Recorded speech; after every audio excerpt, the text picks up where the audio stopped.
కదా రామాయణం, అసలు నువ్వు రామాయణం ప్రారంభం చెయ్యి అని మీరు అంటారు, నాకు తెలుసు.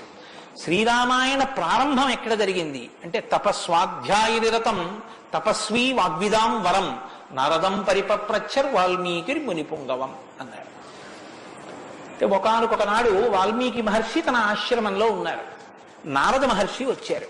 నారద మహర్షి వస్తే వచ్చిన నారద మహర్షి ఎటువంటి వారో చెప్తున్నారు. మొదట ఏదో నారదుడు వచ్చారు, వాల్మీకి అడిగారు, అది కాదు ఆ శ్లోకం. మీరు ఆ శ్లోకాన్ని చాలా జాగ్రత్తగా గమనించాలి. ఎటువంటి నారదుడు ఎటువంటి వాల్మీకి మహర్షి ఆశ్రమానికి వచ్చారట?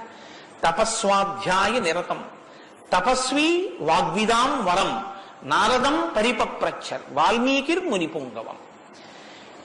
ఈ శ్లోకం నేను చెప్పే ముందు మీతో ఒక మాట నేను మనవి చెయ్యాలి. వాల్మీకి మహర్షి ఆశ్రమానికి నారదుడు వచ్చి సంక్షేప రామాయణం చెప్పిన తరువాత కదా రామాయణం ప్రచారంలోకి వచ్చింది.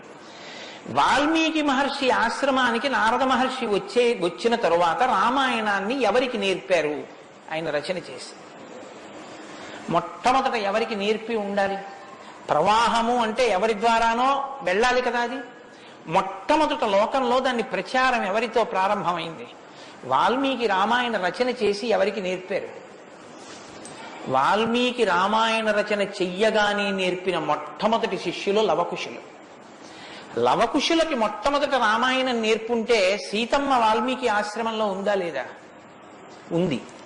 వాల్మీకి ఆశ్రమంలోకి సీతమ్మ వచ్చి లవకుశులు పెద్దవాళ్ళై గురువు గారి దగ్గర శ్రీరామాయణాన్ని ఉపదేశం పొందడానికి యోగ్యమైనంత వయస్సు వచ్చేసిన తరువాత నారద మహర్షి వచ్చారు. వచ్చి సంక్షేప రామాయణం చెప్పారు. అప్పటి వరకు రామాయణం లేదు లోకంలో, అంతే. ఎందుకంటే తర్వాత కదా వాల్మీకి రచించారు సంక్షేప రామాయణం విన్నాక.